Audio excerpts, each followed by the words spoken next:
So now today's video we're going to look at the J310 transistor, and I have my transistor tester here. So flat edge is facing us, as we saw there. Pin on the left there is pin number 1, middle pin is pin number 2, pin on the right is pin number 3. All we have to do is hit test, and this tool does the rest. Test a whole bunch of stuff, resistors and diodes and stuff. So in any case, it's testing. And now we can see that this is an N channel JFET, and we got the current there, and mostly we're looking at pin layout though. So there is the drain, the source, and the gate, which is interesting. Gate is pin number 3 there. So when we put it in the board, we're going to be working this way. So pin number 1 on the top. Most of the transistors I use, we have it turned this way, but for this particular one, the more positive side of the circuit's going to be on pin number 1. So now I'm really not familiar with this component at all, the J310. I did a couple of videos with it later on because I have it from, or earlier on because I have it from a semiconductor kit, but I really haven't used it in any practical circuits, but I think this one will help illustrate how it works a lot. So flat side's facing us, pin on the left is 1, middle is 2, and the one on the right is 3. So we're going to turn it this way. So now 3, if we look at it this way, 3 is on the bottom, 2 is in the middle, and 1 is on top, because 3 is the gate. And so we're going to connect the gate to the output of this trim pot, so we can get between 5 and 0 volts at the output of the trim pot there. Middle pin right now doesn't have anything connected to it. That's the source. The drain is on top here, pin number 1. That's going directly to the positive side of the power supply. So now let's get our load in there. So the source, the middle pin, is where our output is. And an interesting thing about this transistor, the gate, which is going to control how well it conducts from the drain to a source, the gate needs to get down to at least 3 volts lower than the source, which is a bit unusual. So we're going to do that by taking 2 LEDs, which will block about 1.5 volts each. And another nice thing about them is they light up, so we can get an idea of the current flow going through there. So we got the 1 LED there, of course. These are diodes. You need to insert them the right way to light up. The long lead, the anode, needs to be more positive. Short lead, the cathode, needs to be more negative for it to light up.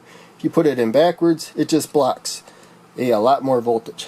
And so we do that. Now we'll put the other one in series with it, and that looks like a good angle there.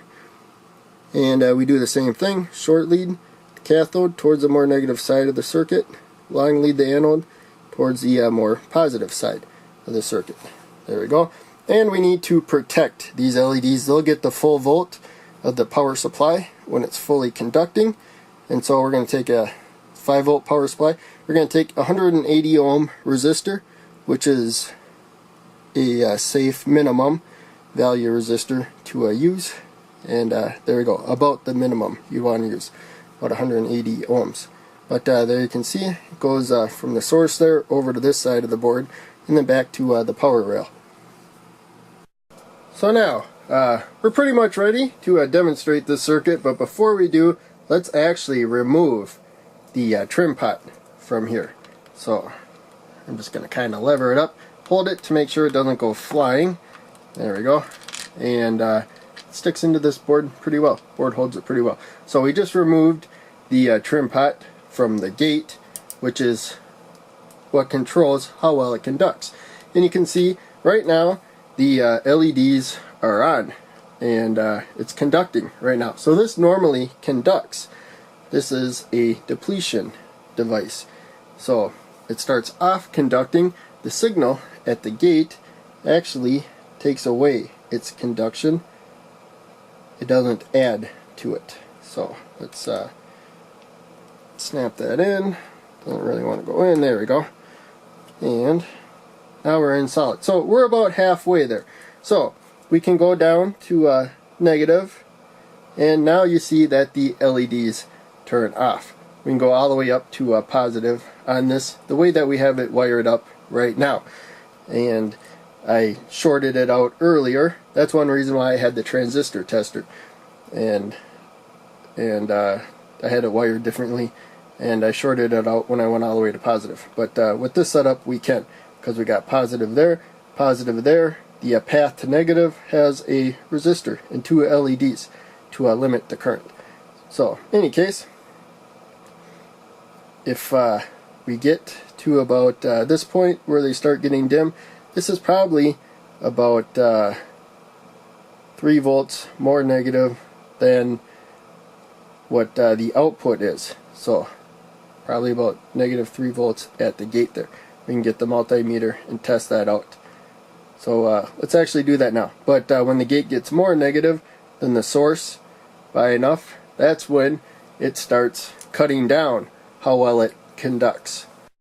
So now let's zoom in so we can get a better look at where our measurements are going to be. So the black probe, there's an alligator clip on the other side of this jumper, is going to take a measurement where the source is, and that's going to be our reference point.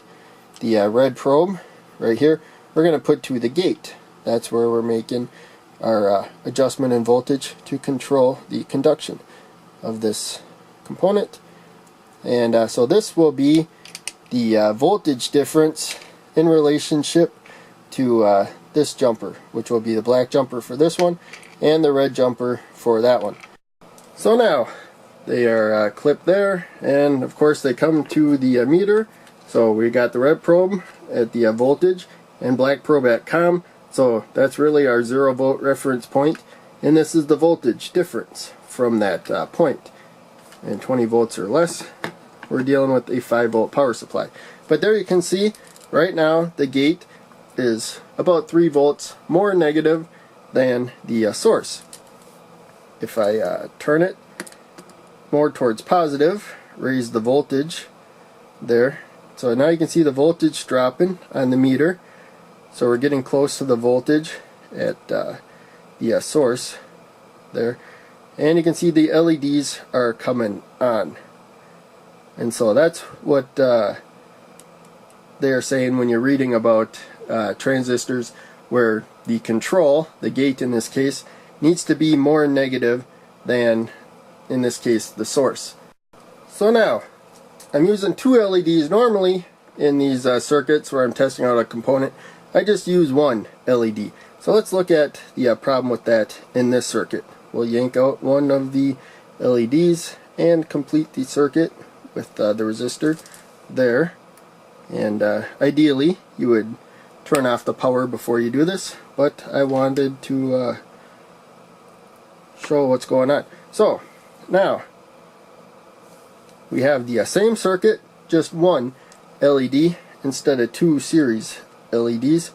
Let's turn this down, and there you should be able to see the problem is that we don't drop the voltage enough from here because it's not holding up the voltage enough there to turn off the transistor. It turned it down a little bit.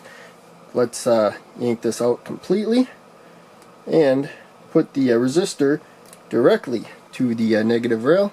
So from the source to the negative rail, and now you can see the voltage is even farther away from negative 3 volts. And so the resistor should have, let's see how much voltage it has across it. Let's disconnect these. So yeah, these are measurements you can do to see how the transistors behave under different circumstances. So let's measure the voltage across the resistor. And right now it's 1.63 volts. That's what the voltage turned down as far as we can go. So it's not completely off.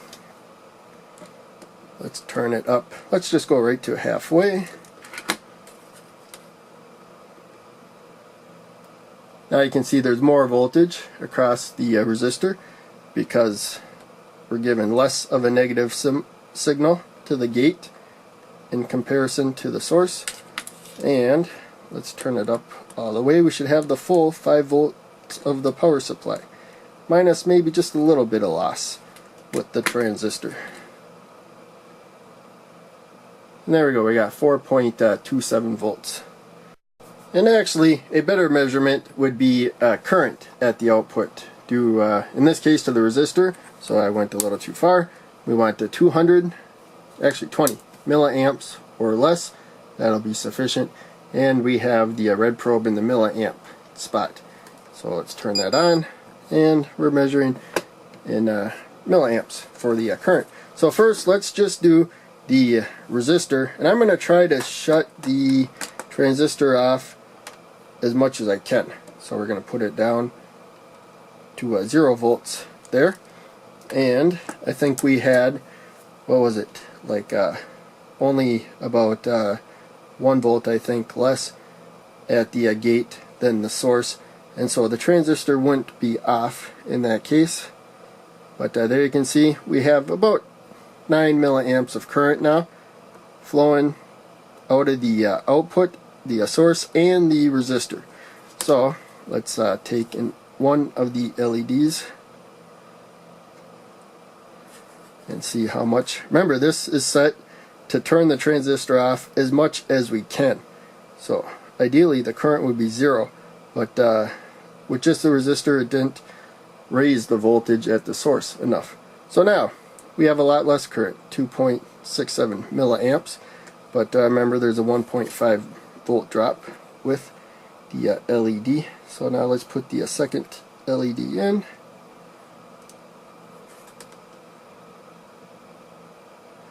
And there you can see there's no current. The LED is not turning on.